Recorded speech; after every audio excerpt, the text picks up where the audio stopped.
नमस्कार मित्रों, बूंदे पॉडकास्ट पर आपका हार्दिक स्वागत है। जिस तरीके से आप जानते हैं कि साहित्य के साधना के क्षेत्र में साहित्य अकादमी दिल्ली अग्रणी संस्था है। दुनिया भर के साहित्य प्रेमी यहाँ पर मिलेंगे और अभी कुछ ही दिनों पहले पुस्तकायन का पर्व यहाँ पर संपन्न हुआ है और देखिए फिर आज ये साहित्य उत्सव में हम आपसे मुखातिब हैं और आपसे हम मिलवाने के लिए हम अपने साथ हमारे साथ मौजूद हैं श्री अजय कुमार शर्मा जी, सहायक संपादक। बहुत बड़ा रोल होता है, बहुत बड़ी भूमिका होती है साहित्य को स्थापित करने में और साहित्य को साहित्य बनाने में। ये आज का जो साहित्य उत्सव है सर, जी, जी। सबसे पहले तो हम अपने मंच पे आपका हार्दिक स्वागत करते हैं, अभिनंदन धन्यवाद, करते हैं धन्यवाद। अपने श्रोताओं की तरफ से, दर्शकों की तरफ से भी। मैं भी धन्यवाद करता हूँ आपके सभी श्रोताओं का, जो आपके साथ हैं और साहित्य जैसी एक अतुलनीय चीज़, उसको जो भी पसंद करते हैं, जुड़ते हैं, ये बहुत महत्वपूर्ण होता है। तो मुझे लगता है कि साहित्य केवल हमें ऐसा नहीं है कुछ समय के लिए कुछ चीज़ें देता है, वो जीवन को देखने का, सोचने का, समझने का पूरा नज़रिया बदलता है। और वो नज़रिया जो बदलता है, तो वो हमारे कई लेवल पे हमको तो फ़ायदा करता ही है व्यक्तिगत, हमारे समाज तक भी पहुँचता है। तो मेरा कहना यही है कि साहित्य एक बहुत महत्वपूर्ण एक ऐसी विधा है या ऐसा कहिए तत्व है, जो हमारे आस-पास और हम सबको बदलता है। और साहित्य अकादमी आप जानते हैं 24 भारतीय भाषाओं में काम करता है, तो केवल हम किसी एक भाषा का नहीं, एक तरह से हम पूरे समाज को बदलते हैं, पूरे देश को बदलते हैं और एक जो पूरे देश की एक जो छवि है, जिसको हम एकता की छवि कहें, एकात्मकता कहें, तो उसमें भाषा का जो रोल हो सकता है, साहित्य का जो रोल हो सकता है, वो साहित्य अकादमी यहाँ कहते हैं ना मूर्त रूप में दिखाती है। तो यही हमारे इन सभी कार्यक्रमों का मकसद भी होता है और हम चाहते भी हैं कि हर भाषा, क्योंकि किसी का भाषा का भी साहित्य पल में नहीं बनता है, उसको हज़ारों बरसों लगते हैं।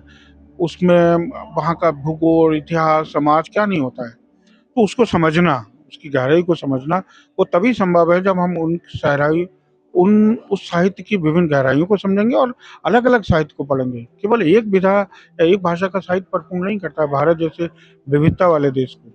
तो कहीं न कहीं यही लक्ष्य हमारा है कि भारत की जो विविधता है, भारत की जो और हमारी जो सुंदरता है अन्य चीज़ों को लेके, वो साहित्य तक कैसे पहुँचती है और कैसे हम साहित्य से उसको दूसरे लोगों तक पहुँचा सकते हैं। और इस तरीके से अगर हम देखें तो जो साहित्य है, चाहे कला हो, नाटक हो या जीवन की अभिव्यक्ति जो भी हो, जो भी माध्यम से हम जीवन को अभिव्यक्त करते हों, उसके लिए साहित्य की महत्वपूर्ण भूमिका होती है। बिल्कुल। तो इन दिनों जो भारतीय साहित्य है, विदेशों में इसकी क्या स्थिति है और किस तरीके से पसंद की जा रही है हमारे नहीं देश की देखिए, साहित्य? बहुत आपने अच्छी बात की। असल में हुआ क्या है कि साहित्य केवल अगर अनुवाद नहीं होगा ना, तो वो ख़त्म हो जाएगा, वो ठहरा हुआ पानी है।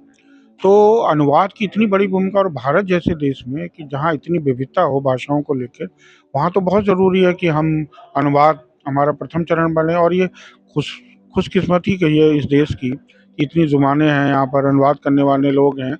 तो और पिछले दिनों तो आप देखेंगे जब से सोशल मीडिया आया है ना? इसमें बढ़ोतरी हुई है लोगों की, सब अपनी-अपनी भाषाओं में काम करने लगे हैं।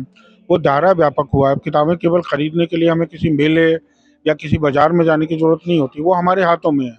किताबें अब हमारे हाथों में हैं, हर समय हमारे साथ हैं। तो वो अनुवाद चाहिए, जब एक सुविधा होती है तो हमें अनुवाद भी चाहिए, अपनी भाषा में साहित्य चाहिए और ये लगातार हम देख रहे हैं, जैसे हमारा भी अनुवाद पुरस्कार है और संस्थाओं ने अनुवाद पुरस्कार शुरू किए हैं। तो अनुवाद इस समय सबसे बड़ा व्यापक बाज़ार है भाषाओं को लेकर, क्योंकि लगभग जितनी मौलिक किताबें छप रही हैं, उससे ज़्यादा कहीं अनुवाद छप रहे हैं और हमारे साहित्य अकादमी तो विदेशी मेलों में भाग लेती रहती है, फ्रैंकफर्ट है या दूसरे मेलों में भी जाते हैं, तो वहाँ लगातार मतलब लोग आते हैं मिलने और क्लासिक्स ही नहीं, नया साहित्य पढ़ना चाहते हैं। वो अब साहित्य कि प्रेमचंद नहीं पढ़ना है उन्हें, प्रेमचंद पढ़ चुके हैं वो तो अब इधर कुँवर नारायण, मंगलेश डबराल यहाँ तक पहुँचते हैं। तो ये बहुत अच्छी बात है कि हमारे पूरे साहित्य को, हर भाषा के साहित्य को अनुवादकों की ज़रूरत है और पढ़ने वालों को भी अनुवाद की ज़रूरत है। तो एक ये जो सेतु का काम है, ये हमारे अब साहित्यकार बहुत अच्छे ढंग से कर रहे हैं और नई पीढ़ी भी बहुत अच्छी तरह से इनमें इन्वॉल्व है। ये बहुत अच्छी बात लगती है कि नए लोग पसंद कर रहे हैं। इस तरह के आयोजनों में आप सबकी भूमिका बहुत महत्वपूर्ण होती है, इसके लिए हम हार्दिक बधाई देना चाहेंगे। आपको हार्दिक बधाई और शुभकामनाएँ सर कि ये सफल आयोजन में आप सफल हों। ब धन्यवाद, बहुत-बहुत धन्यवाद। आप सबकी शुक्रिया आपका, शुभकामनाएँ धन्यवाद। काम आती हैं। बिल्कुल। धन्यवाद। Thank you sir.